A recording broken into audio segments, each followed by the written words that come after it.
Welcome, everybody. It's Dr. Doug Pernikoff of Dr. Doug's All Things Animal Radio Show, and I have, of course, my wonderful co-host, Cindy Vickers, who's also an amazing trainer and just a wonderful animal person. Good cook.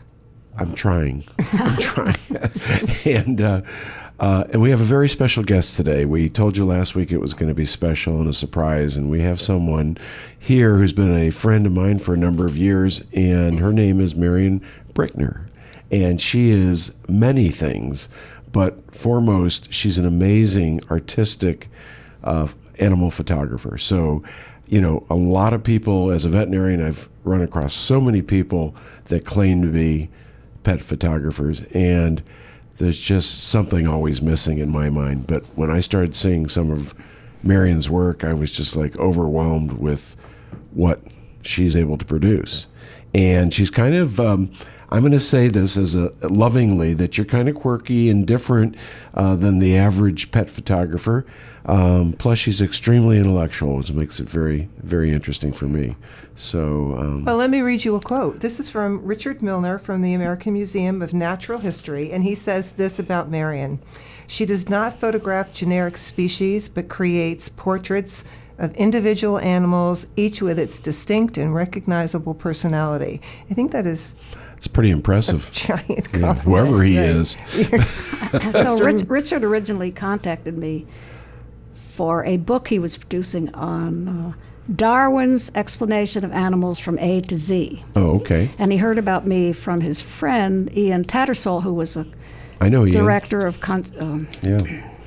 at the American Museum of Natural History. Right. And Richard contacted me and said, "Hey, do you have any pictures of bonobos or bonobos that I can use in my book?"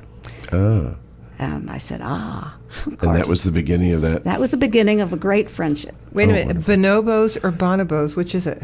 Well, either. In France and Europe, they call them bonobos. But I didn't know that till I got to France. So I was using bonobos. Okay. You know how Americans are. We like to slang it, and then our way is the right way in our minds. But and we'll talk a little bit more about bonobos, because they are a very special animal, and still many people don't know anything about them or have ever even heard of them. They were kind of formally recognized in the 1929 at a museum in Belgium, where one gentleman was exploring some skulls of chimps, and he had one chimp skull that was designated as a young chimp, a baby chimp. And in fact, he realized, wow, these suture lines mature in the skull of all animals, humans as well. And when they're fused, that means they're mature. They've at least sexually matured. So in this case, he noted that. It had not been noted before. And before long, they had an anatomical pathologist who was able to describe that this was a different animal than the traditional chimp that we all grew up with at the circuses and the zoos and things like that. I guess we can start. I was hoping that you'd like to talk a little bit about your passion as a photographer first, and then we'll get into the bonobo story, because that's an amazing story. Is that okay, or do you have a preference, or do they all so closely integrated it doesn't matter? So I could talk very briefly about what caused me to start getting images. Okay. Okay. So I woke up at the age of 55 one day, and I said, "Why do people keep killing each other?" Wow, this is going to Took be you 55 years. This is going to be random. Yeah. Hang on. Yeah, Right. And I came up with a couple of sentences, which were, "You don't look like me, you should be dead." Wow. Okay, so then I said, okay, who do we look at that we don't expect it to look like me, like us? And that led me to animals. Mm-hmm. And that led me to dogs and cats and horses. And I thought, that's too obvious. So if I pick small critters, grasshoppers, praying mantises, so everyone with a face, and show that to you, you'll say, other than, "Why are you showing me that?" You'll say, "Well, that's just a grasshopper."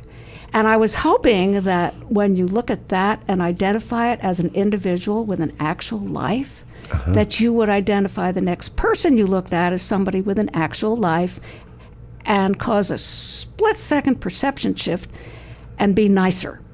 And that was the reason I got into image making. That's very sophisticated. That's a whole paradigm shift, and assuming that we can generalize really, really well. But I love that, actually. And That it is- didn't work. No, it didn't work. But Well, I got good, though. But yes. it may have worked for someone. You just don't know that someone. It might have worked. Well, I know you raised a big family by yourself, basically, and so the camera wasn't part of that young part of your life at all. It just kind of, did you say, now I got to find the tools to do this with, or how did it progress? Well, I always took pictures like everyone does. I have 6 children. Okay. But this trying to stop people from killing each other was such a focused goal that I got special equipment to get that praying mantis. There were certain requirements. She had to be tripod height. She had to be willing to look into the camera at the right angle so I could. So Well, if you pay them enough, they'll probably do Yeah. whatever you tell Well, them to do. I mean, like put the praying mantis on a table. no, oh no, How do you get it? Well, no. it's It's got to be natural. Well, it's got to be a little tripod then. No. Oh, yes, I got a little trouble. But that praying mantis, the whole deal was they had to be doing their thing in their habitat, undisturbed by me, in order to warrant getting the picture of that individual doing her life. Wow. So what if you were disturbed trying to approach the poor little praying Well, mantis? here's what I was photographing a praying mantis one day a couple of years ago. And I had my special lens out, and we were having a great time, and it was raising its paws and all that. And a big something or other came along and grabbed it. I my was in God. tears. Oh my God. I really. Did you continue photographing? No, I started crying. Oh my God. Grabbed it and ate it, took it away. I know that would cause me to be distressed. I know that it would. We went fishing the other day at school, and I was saying things like, "Oh, be gentle with a hook." Because they were catching fish, and you have to release them, and I didn't want them to hurt the fish. Even though it was so much fun, I didn't really like the idea of the Trauma. Well, just doing it for sport, Yeah. and then taking worms that were alive and just pulling them apart about freaked me out. Ooh, who did that? Well, they shall remain unnamed, the coaches, and then put them on the hook. And so I was like, even though the day and the event was really fun, that was really Traumatic. It was. I mean, do fish have nerve endings? Because that's what people say. I'm like, they I don't would have assume, any nerves. No, I would assume they do. Now, if you get at the very end of the exoskeleton, there's probably nothing there. But, a lot of times those hooks go way in the mouth, and then they have to be kind of And they're, they go up manipulated and then out. down. I mean, they're like. Absolutely. No, I think there's probably some pain there involved, but maybe not as much as I would suffer. But I have seen your work. And I love praying mantids. I used to keep them. Of course, I keep spiders, so I like the exoskeleton species, the invertebrates. Right. And praying mantids are amazing. They're the most efficient eaters I've ever seen. And it's almost like eating a row of corn on the cob. They sit there and they go, and they go back and forth, and there's literally nothing left. I've never seen a more efficient. I have to tell you one thing about the girl praying mantises. The rumor is, and probably substantiated, that when the male comes along, they have a conversation that doesn't always end well. But that's only 32% of the time. And what happens if the guy brings her something good to eat, a present, protein, she leaves him alone. Seriously? Yeah, seriously. So, but they should have learned that, or somebody's not teaching all the young praying mantids. The boys don't get it, Oh, we're a little slow. Well, that is very much like human behavior. I mean, if you bring me a gift, especially Right. food, Bring me not something. going to hurt you. Well, the same goes with tarantulas. After they breed, it's typical that the female, that's often 2 to 3 or 4 times larger than the male, will end up eating the male. So it's, guess that's the cycle and the circle of life that we always talk about. But go on further. So then you went from mantids, and what else did you photograph that was insect-like?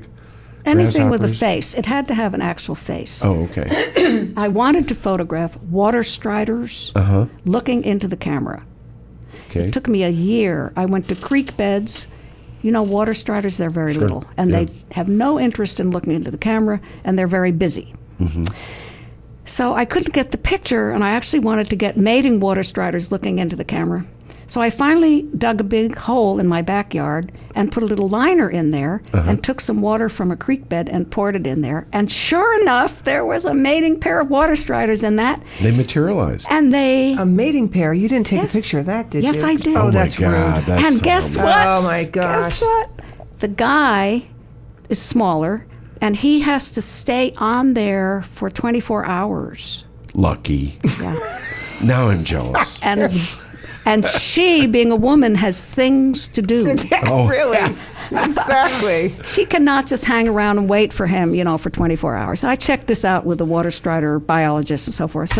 So the picture I have is they're both looking into the camera, but she's eating Oh. a dead fly in the pond. So Beautiful. the Missouri Conservation Magazine picked it up right away. I gotta Yeah, I was see going to that say, one.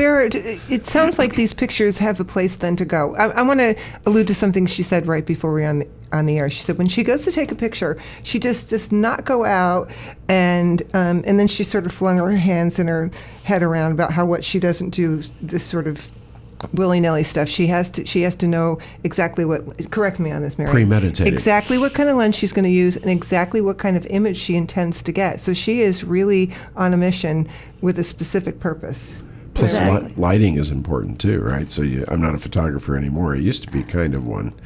But Well, I've had people say, "Oh, my picture's really good, except the lighting." I said, "Okay."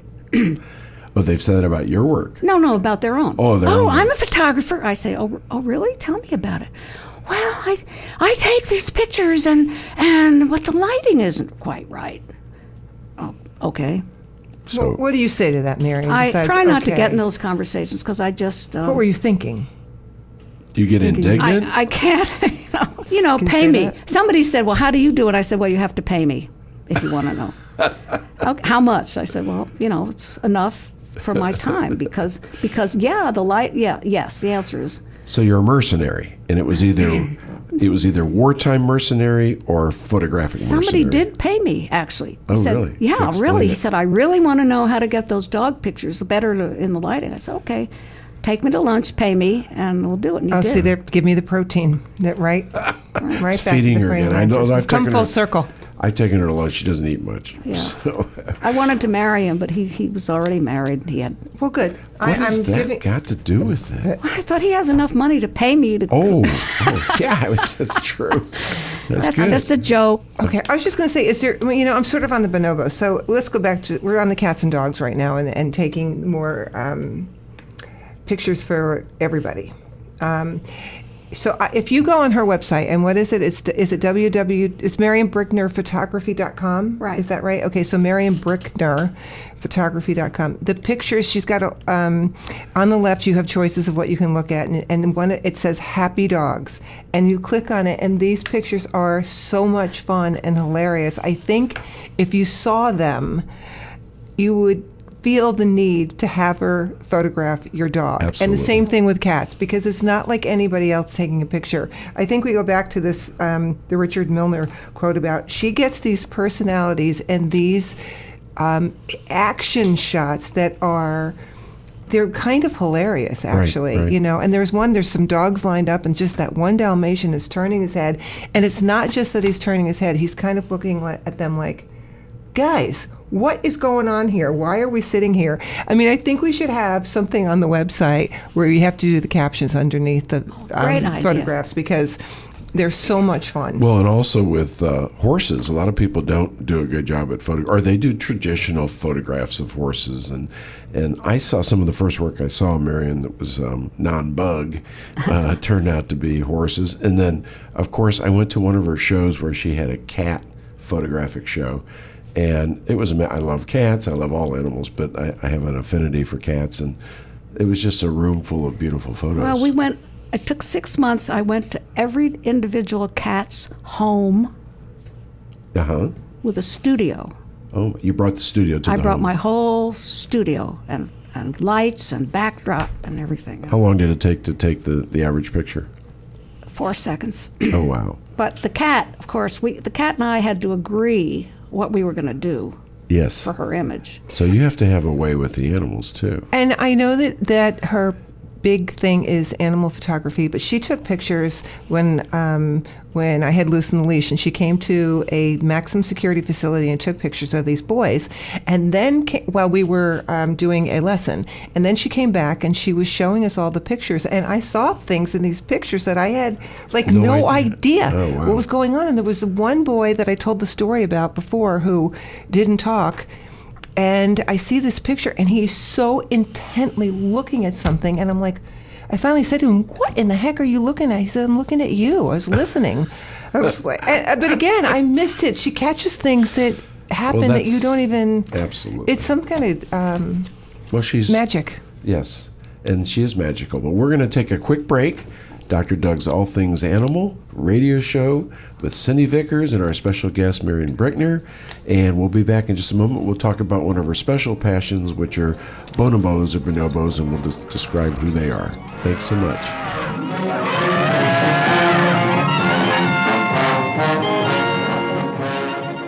Oh, ooby-doo, I want to be like you. I want to walk like you, talk like you.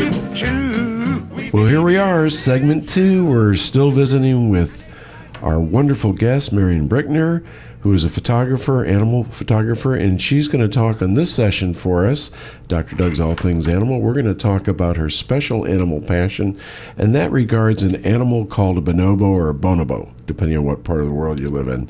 It's basically a unusual, very geographically defined, sourced chimpanzee. So they're very different, though. They've even crossed over in areas where the traditional chimp has lived at the same place, I think. Oh, I didn't know that. I think at one point there were populations. But they live in Zaire, which is now called the Congo. And just real quickly, there's probably not more than 150 animals in captivity in zoos in Europe and 200 at most. In Europe and the United States, I think there's 64 in the United States or something like that. Right. And there are probably somewhere between 10 to 25,000 left in the wild. So their populations are dwindling very, very quickly. And they're just so special. I'm going to let Marian talk about it. I'm sorry. I have to say something just before we get to this. I'd like everyone to know how smart Dr. Doug Pernikoff is, because everything he just said to you came off the top of his head. Now, he didn't intend that, of course. He tried to Xerox some or make copies of information on bonobos, and all he brought here were blank pages. So everything you heard is because of the genius of Doug Pernikoff. I'm kind of a techno boob, and I have had, fortunately, a long history since I was figuring it out. Since 1979 is when I think I met my first bonobos when I was working as a veterinary student at Yerkes Primate Center. And I have a picture of a newborn mother with her baby, and I have to find it for you because you'd be impressed. Oh, really? It was That's great. awesome. But go ahead, Marian, tell us a little bit about these particular loving animals. Okay, so here's what happened. In 1998, a book came out by Frans de Waal, and Frans de Waal being a primatologist of awesome note, and Frans Lanting, a National Geographic photographer, called Bonobo the Forgotten Ape. And I said, I never heard of them. How could I, a wonderful smart woman, never have heard of bonobos? And furthermore, I want my picture to be on the cover of a Frans de Waal book because he is so awesome. I'm very competitive. Transplanted New Yorker, okay? So I did a little research from the book. I talked to my personal person with whom I adore, and I said, I want to be rich and famous with bonobos. And he said, that will simply never happen. He said, first of all, bonobos don't have any money. he said, he reeled out the whole thing. You're not good enough. You don't know anybody. Nobody cares about bonobos. You don't have the equipment. You don't have the money. It's not going to happen. I would have left him And my response was, watch my dust. So I decided, I did a lot of research, and decided I wanted a children's book out so I could at least spread the word, and I wanted all the animals of the same genetic history, because they look alike, to be in the book. And there was one in the Jacksonville, Florida zoo, a baby bonobo called Lucy. So I went there. And actually, for the next 10 years, I went back and forth to Jacksonville, Florida, 4 days at a time with a lens that Nikon gave me, a huge 400-2.8 lens. I didn't know that. Yeah, $9,000 lens. Wow. Wow. And I said, why did you do that? And he said, well, you sounded nice. Okay. What's that phone number? And I'll be as nice as I have to be. I got a photo one day of Lucy's sister, Lexi, flossing her teeth. Oh, cool. I tried to sell that picture for 6 years to dentists, dental association, pediatric, everything dentists, dental journals, dental trade shows. The response was, this is an ape doing a human behavior, and if we used it, parents would say, are you insinuating that we are similar to apes? And they wouldn't handle it. Finally, National Geographic Kids magazine heard about the picture, contacted me, bought it, and put it in the kids magazine, and again in the book. I took the magazine to my personal person that I mentioned, whose name I won't mention, and I showed it to him, and I said, hey, here it is in National Geo. Do you remember when you said blah, blah? He said, well, I didn't really mean that way. I just didn't want you to be disappointed when it didn't work. But it did work. So when you photograph the bonobo, can I say? I'll just say bonobos. Right. I'll say whatever you want me to say. Actually, That sounds So when you photograph the bonobos, are you always in a safe place? Are they safe? Or let's just say, are the animals? Are they safe? Or are they aggressive toward people? Or Well, how does that work? they're wild animals. Now, and I know Marian might mention this, but they've also been, because they're considered the most intelligent ape next to man, although some people don't like to consider them as ourselves as related that way, as an evolutionary principle, they would say they're the closest to man intellectually. So they have used them going many, many years back. They use them to they were using them to teach principles of learning and language use that could be applied to autistic children, so that they could teach autistic children how to communicate. So they use some famous bonobos, one of which is still alive, Kanzi. He's in his 40s, I guess. Kanzi is Lucy's big brother. Oh, is? I didn't know Yes, that. that's why I wanted to photograph him. And we've gone up to visit Kanzi, who lives in Des Moines, Iowa, right now at a facility. But Is Kanzi Kanzi? yes, and he has some YouTube videos you can look at showing him using tool use, rocks to break things, and nobody taught him this stuff, just like the flossing was probably not taught. It's probably Right. something they explore when they take a blade of grass and enjoy it. It was a piece of string in this case. Wow, And I that's even contacted more. Franz DeWall and I said, hey, what's up with that? He said, you might as well go ahead and use the word flossing. She found a piece of string. They want to keep stuff out of their teeth. Yeah. So Maybe you didn't. You went to the dentist, but you should have gone to the flossing companies. I went everywhere. Oh, did you really? Everywhere. Well, I didn't Trust mean to interrupt you. Go back to your program. Okay. Finally, I ran into I kept saying, hey, I want to get a children's book out. I want to. I contacted Scholastic. I went to New York from St. Louis to talk to a Scholastic editor. She said in 2006, we would never, ever, ever, ever, ever, ever, ever publish a book on bonobos, even as sweet as your pictures are, because there's a lot of sexual interaction with bonobos, and parents could sue us. So I kept saying, hey, I want to find a book. Finally, I ran into Ursula Goodenough, who's a biologist professor at Washington University. She looked at my picture and she said, oh, my goodness. And I said, I need somebody to write the text. And she said, my daughter wants to be a children's book writer, and I know Jane Goodall. Took 2 years, but we got the book out. And Jane Goodall wrote the afterword, and interestingly enough, the book was put on the Jane Goodall Book of the Month. No one bought it. You're kidding me. That's what happens. But people are so uncomfortable because when they see these pictures, they are so much like us. Right. They're just uncomfortable. Well, let me explain that a little bit. So bonobos are more likely to stand upright than a lot of the traditional chimps. At one time, historically, they were actually listed in the same genus as humans, Homo, troglodyte. And then they were changed to Pan as their genus. And for the traditional chimp, it's Pan troglodyte. For the bonobo, it's called Pan peniscus. And so they're a little bit smaller, not much. Their heads are smaller typically. They stand up more upright and walk like a human. So it almost looks like the pictures you see of the ancient images of developing man. That's what it looks like. Oh, here's something you should know. Hey, audience out there, the moms run everything.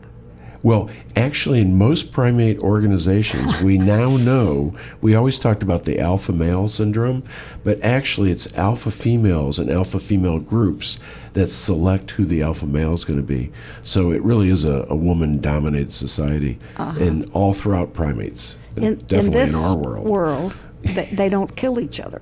Yes, that's the other thing about They saw the bonobos. picture. They saw the praying Praying mantis. No, but that's what's really interesting about bonobos. They're called the monkeys of love because unlike a lot of other animals that would traumatize, fight, kill each other, even other chimps can do that. Bonobos tend to make up with lovemaking. So they are noted for that. And it's very common in the biology world. People know that that's what makes them so unique. And then just being intelligent as can be. I mean, I have seen animals or bonobos that were raised for learning studies, like Kanzi, and it's kind of interesting. It's kind of different, but they actually, and there are people, scientists, that believe that they can actually understand English if they've been raised in a family. They can't vocally do it, but they can do sign language. And I know one group in Des Moines that we went to visit, they have computers set up in their cages, and they can actually use pictograms or just pictures of images, and they can actually pick out their dinner or their whatever they want and stuff. I think that this is such an interesting topic. It's up to Cindy here, but I'm thinking we might want to keep talking instead of doing a training session. Would that be okay? We can do that, sure. Okay, We'll 'cause save it. we have too much for Marian Well, to next share week we'll with talk us. about coming when called in the training section. Okay. Just FYI. Okay. And so anyway, Marian we got just a half a minute and we'll break and we'll come right back. But you're going to tell us the story about Lucy and her family and how you followed them for these many years. Yeah, 12 years. 12 years. All the way from Jacksonville To Ramon, France. to La Vallée des Singes, the Valley of the Monkeys. Right. Okay. We'll be back in just a moment. Dr. Doug Pernikoff of Dr. Doug's All Things Animal Radio Show. My wonderful host, Cindy Vickers. You want to say something about that? Okay, forget it. And our especially wonderful, Snooze, you lose. especially wonderful guest, Marian Brickner, will be back in just a moment. Thank you. Can I learn to be like someone like me? Take me home, Daddy. Can learn to be like someone like you. One more time. Yeah, can learn to be like someone like me.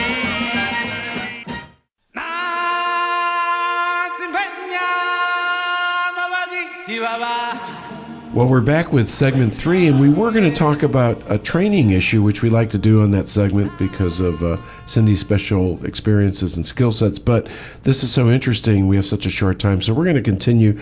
Marian, tell us about your story with Lucy and the journey that you followed. All right. It was important for me that more people hear and see about bonobos. I wanted worldwide to help spread the word. So I followed Lucy, documented Lucy for 10 years, and in the bonobo world, when the girls grow up, they move to the new neighborhood, so genetically they're interspersed with other, genes. And in the zoo world, they have to be deliberately put, and she moved to France. La Vallée des Singes, it's called. I don't speak French, so if I'm saying it wrong, sorry. And I had to go because she was pregnant, and then she was going to have her baby, which she did. And I got to France and spent 10 days photographing Lucy and her new baby. And That was just recent. oh yeah, that's right, I forgot to tell you that what happened during the course of my photographing Lucy and her relatives, I found out before I went to France that she had a cousin in Cincinnati Zoo. And I drove to Cincinnati Zoo from St. Louis and photographed Vic. And a daddy brought his little boy in to see Vic, and they were both, Vic was 3 and the little boy was 3. And that was a nice picture. And Random House was looking for pictures to put on the cover of a Frans de Waal book, The Bonobo and the Atheist, and they chose that picture. So he's so famous and well known that the book was translated all over the world. So Lucy was then on the cover of a book in Japan, Russia, Sweden, France, Germany, etc. So wow. that was very awesome. Well, we have a picture of them right here in the studio. There is a big poster. Obviously it's from France, and it's Lucy, and she's just playing with her baby. She's laying in the grass, and as we've said, it's like a mother playing with her baby outdoors. Right. I mean, it's very sweet. So I got to France to photograph Lucy and her baby, and she was over there with her friends, and a big cloud came over a section of the field to the left. And I wanted Lucy to go there because the cloud was there and there was no sun, and I was at that, no shadows, and I really wanted her to go there. So I said, Lucy's about 100 feet away on the other side of a moat. And I said, Lucy, I want you to go over there. And she did. Oh my God. And I got this picture of her playing with the baby. The deal with the location was, you let me in free, I'll give you the pictures. The next thing I know, a friend of mine from France said, hey, I just saw Lucy on a billboard in France. With your picture? Yeah, the picture I took of Lucy holding Yuli, her baby. So then the picture is on billboards in France, and I was pretty excited about that. Did you take that information to your special friend? Yes, I did. And I shove said, it in his face? Hey, guess what? Guess what? Now I have, not only do I have a picture of National Geographic, I have a picture on Frans de Waal's book, and I have a billboard in France. And he said, I give up. So I want to know, when you're taking these pictures, is there any barrier between you and the bonobos? No. So there has to be like But open wire or something like I that? am standing exactly where everybody who visits the location is standing. I am not doing anything different. I'm not behind the scenes, although I have been behind the scenes. I'm just standing where we're all standing. It's just that the equipment I have, the image I want. I mean, there was no sense, for example, of photographing Lucy playing with the baby if she was over there to the right. The background was bad. There were too many other bonobos there. You know, it didn't work. So I needed her to be where I wanted her to be in order to get the picture. And that seems to work out pretty well for me. I invite the animal to go over there where I want them, and usually they do. So tell me, Marian, you know, you've studied these particular, and most people that love bonobos don't like us calling them animals, but let's assume they are still animals. What is very special in your mind when you think about bonobo? What's the first thing you think about, the characteristic or the feature that really just gets you excited? Is there something special that you think about? You know, if you look in the face of a bonobo, you will never be the same. I agree with that. There's not words. It's this individual soul looking. I hate to use the word soul. It sounds very transcendent. They're looking at you like, what's up? I'm in here and you're out there. Yes. I can hardly stand it. So I was just doing my best to spread the word. And free them up, essentially, you're kind of freeing them up in a way. Well, I think Jane Goodall mentioned that the reason she did the afterword is because it's so important to get this information out about these bonobos, because they're really, really special and important, and they're endangered.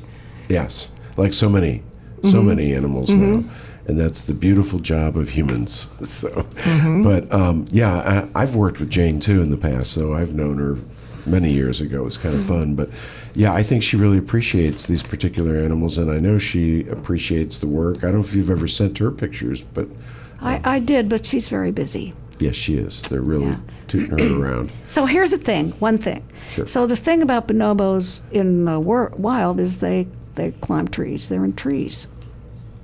At La Vallée des Singes, there's a whole section of trees way in the back, and they go there and are in the trees. And the last picture I got was actually somebody in a tree, and I had my big lens, and and it turned out to be Lucy. And Oh, my God. she was close enough for the lens, 100 feet away, and she was holding her baby, and she reached out from the leaves, and she was looking right in the camera with the baby on her lap in a tree, a bonobo doing what bonobos do. And I got this picture, and I couldn't believe it. I was all goosebumps. I did it. I did it. I was so excited about it. I turned around and wanted to tell people, hey, I finally got this picture after 15 years of working on bonobos, and I got this picture of a bonobo in a tree, looking happy, with a baby on her lap. And everyone around me, of course, was French. Crazy American. And I couldn't tell anybody because I was pointing and shouting and jumping up and down, and they're looking at me saying, oh, that's nice, that's nice. Yeah. That's a great story. Really a great story. It's in the back. I finally put a book together of Lucy growing up, and that's the last picture of her looking happy in a tree. Now, I think people should know that many things that you've accomplished since this latter stage of your life. How many books have you written? 40. I'm on my 40th book. Oh, my God. I have to produce one every 6 months because one has to do that. That's great. And that's what drives you and keeps you young as you are. Now, I went to your birthday. It was your 80th birthday? Yeah, 80. And the first thing she did for her whole family was like 4 or 5 push-ups. I can't do push-ups, and there was no oxygen there or anything. So You just have to practice. it was impressive. And I think that for my whole life, I always sort of envisioned myself as somebody standing up when you're older, which I am, and saying it's never too late. And I think that you are such a great example of it's never too late to pursue something that you are passionate about. I mean, and I think when you look back on this, actually what you've accomplished is enormous and so completely impressive. And if you are in any way an animal lover, and I would think that you are if you're listening to the show, I mean, I'm telling you have to look at her website. The Let's give that photographs tell website. a story. It's Marian, it's Marian Brickner, Brickner, photography.com. And if you want to know about bonobos and see pictures that will knock your socks off, go see it. And pictures of the dogs and the cats and the horses, they're not like other people's pictures. And I They do truly give are not. talks, so you can invite me. And she will talk to you. Yeah. Well, no, she actually does talks. She'll go to facilities and do that. Oh, yeah. That was my little Oh, I'm joke. sorry. It didn't go. I was hoping we'd just let it slide, but no, we'd bring it up. Well, my brother laughs at all his own jokes, so this is kind of the same thing. It's Well, I didn't not laugh. relevant. I just want to sweep it under the rug, and now we're talking about it for a whole minute. I know. Well, again, these bonobos, I've had a different perspective experience, but the same feelings that they are so special. In fact, I think chimps and all the great apes are really interesting, but chimps and bonobos are kind of my favorite animals. And there is more organization to efforts that are trying to bring bonobo awareness to the general community. And the reason, of course, is you can find them only at a few zoos around the United States, but you want to be able to share something so that people understand and appreciate why protecting them is so important. And that's what education is about. That's what you do. And we keep talking about doing like a coffee table book, Yeah. because that would be ideal, and use all the wonderful photography. I mean, how many pictures would you guess you have of bonobos? I have 66,000 images Oh my God. of Lucy growing up, and a lot of them are good. Oh, I know they are. I've seen a lot of. The reason Some of them She's are modest. they're just trash, but The there are a reason few that that are there are good. so many is because I would document somebody running across the lawn, for example, and that's 40 images of her running across the lawn. So there. So you use a multiple speed. What are those things called? Yeah. Oh, that's great. Right. Yeah. And now she does video.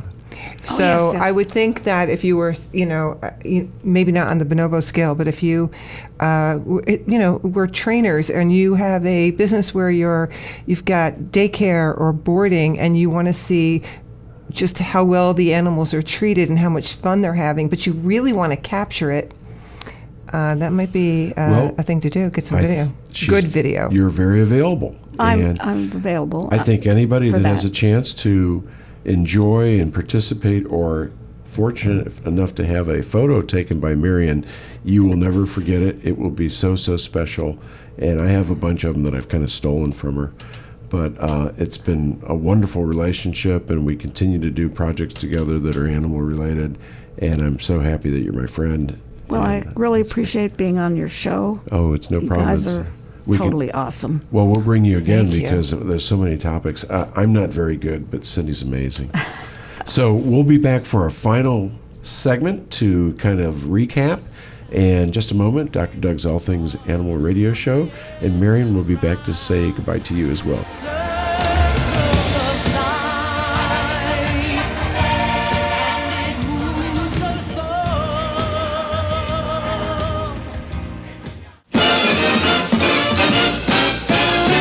We've got a gorilla for sale, Godzilla gorilla for sale.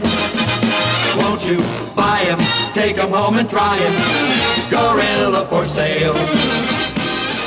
Well, we're finally back with our recap segment. We've had an amazingly wonderful show. Our special guest, Marian Brickner, is our naturalist and wildlife photographer who has shared a little bit of a small little piece of her life that she's done so much to accomplish so quickly in such a short time. And I know she's just beginning. She's 80 years old and she's got more energy than anybody I know. So it's wonderful. And I want to make sure one more time we've mentioned it, but let's give Marian, why don't you go ahead and get your contact information for people, either Facebook or your... Okay, I'm on Facebook. I try to put a picture every day on there, and it causes a smile. You can reach me at insect1, like that's a bug with a 1, at att.net. And or your website? my web, just Google me, it's quicker. Marian Brickner. Yeah, it'll bring it right up. Yeah. And make sure spell it Brickner, which is always my fault. And I feel we're all neighbors out there, and I look forward to hearing from you. Oh, that's really sweet. And Cindy, do you have any final comments for me or for anyone or for Marian? No, I think that I have said every bit of wisdom that I have for the day, and I've run out. You don't want to say anything nice about me? I said several nice things Oh, about that's you right, today. you did. Okay. Well, I want to thank everybody for listening. You can, if you have some training questions or needs, you can call Cindy at